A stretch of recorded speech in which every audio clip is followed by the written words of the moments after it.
Hi guys, nagluluto ako, nagagawa ngayon ako ng, mali pala, hindi pala nagluluto. Ibig sabihin, gumagawa ako ngayon ng kilawin guys, tanigi. Ayan guys, so sarap.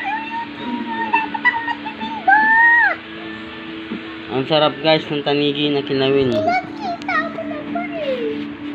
Ito guys, so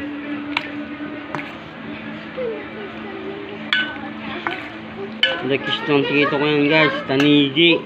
Sarap. Lasahan natin guys, masarap ha. Yung lasa.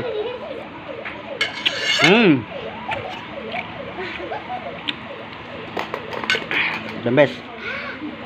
Tanigi guys, kilawin. Meron pa akong gagawin ditong kilawin. Kilawin, dilis.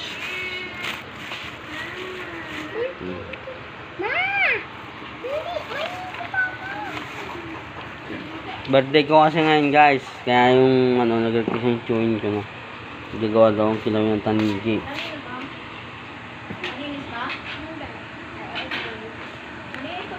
Sarap guys, so lagyan ko na ng kanin na hulog.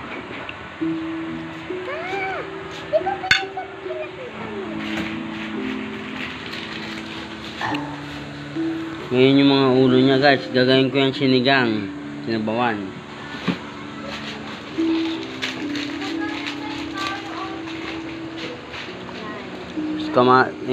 Kalamansi, luya, siling green, saka sibuyas lang ang sahog niyan, saka suka, asin.